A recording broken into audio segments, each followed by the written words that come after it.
fly called the soft hackle carrot. Use it predominantly as a tag fly. It was killer for me all year last year. It was probably the #1 fly. So I'll tie one of those up for you. I'm going to do a small one today. I'll do it on a size 22 jig force with a little 2.5mm bead. So it's a fly that's perfect for sort of that hotter weather, the river levels are low, you can keep the fly up in the water and the fish are just near the splash really. So fantastic. I'll get one of those tied up for you. So this is a size 22 jig force with a copper 2.5mm bead. Oh, let's get that in the vise. And then the thread we're going to use, this is some of the full in milk. This is the Pro Twisted in tan in 70 denier. So perfect for these small flies. But even though it's twisted, I can still split it. It still lies quite flat. So I'm going to tie that in behind the bead tag section, and I'm just going to lock that bead in with a little bit of a thread dab, like so. And then just counter spin my thread, and that'll help flatten it out so I can keep a nice slim body. Don't want to build up too much bulk. I want to try and keep this as slim as I can so it'll fall as quick as it possibly can.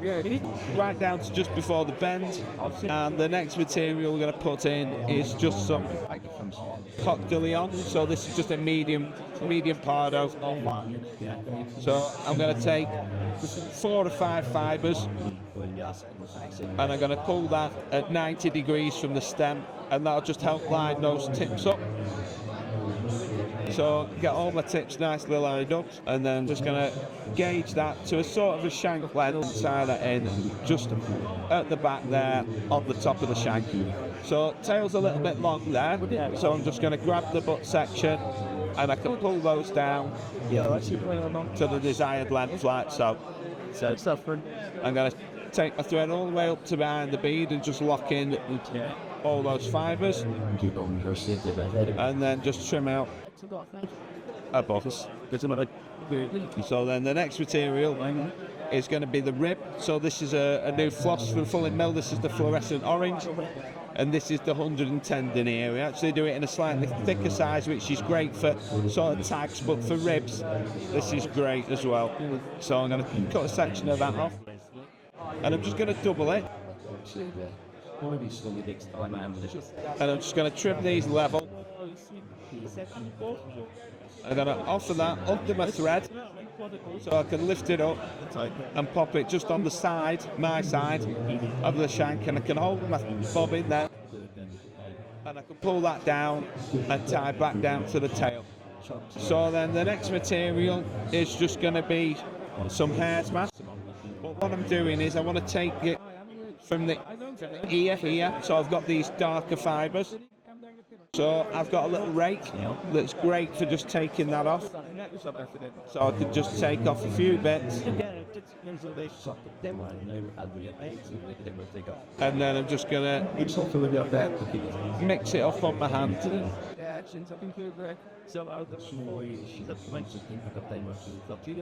I don't want to dub a really thick body. As I say, I want to try and keep the fly quite minimal. So now I'm going to just dub this up. Right, so now we're just going to rib it.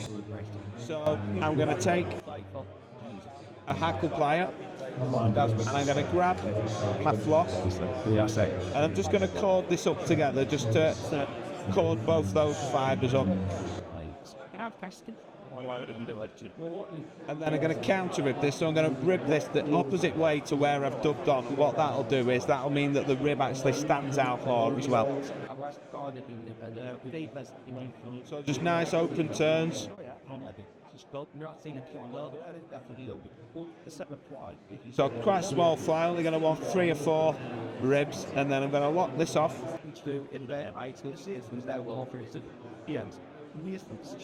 And we can take that away.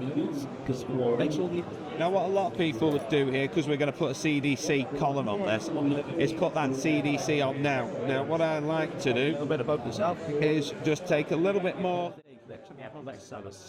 of our hair mask.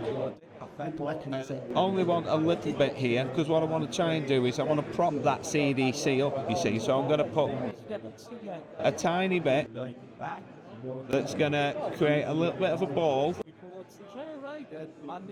And what that will do is, as I tie the CDC in, it'll split the fibres so they don't all collapse against the shank.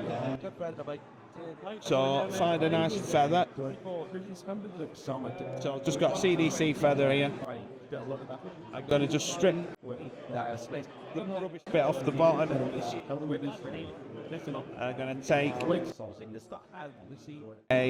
CDC clamp, like so.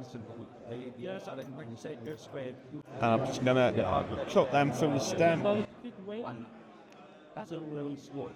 And now I'm going to counter spin my thread to flatten it. I'm going to put this in a split thread.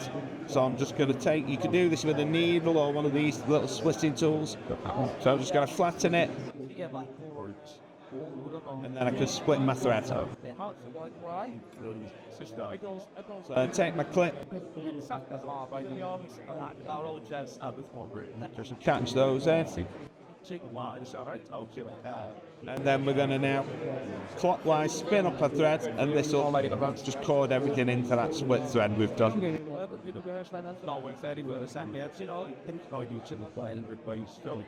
Right, so now what you'll see, because of that little bit of dubbing we've put on, as we wrap it and sweep the fibres back, when you pull tight, those will actually sit away from the shank. So if I hadn't have put that, all those would just sit flat to the shank of the hook. So they're now sitting away from it. So then the last thing we need to do is a little bit of, this is the Microflash UV in brown. So just to do a nice little collar.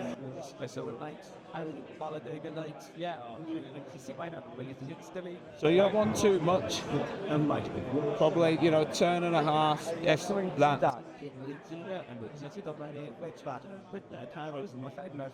So I'm going to just put a nice little collar on. So that's one turn. And then just to finish it off, we're going to take a little bit of varnish.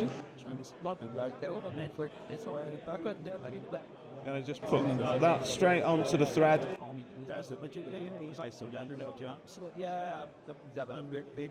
And then with our whip finisher, the 3-turn whip finish, pull it tight, and then take our books away. Now, these fibres are a little bit long, so what I'm going to do is I'm just going to pinch those, sweep them up, and I can just pinch them off with my finger, and then that is the finished fly.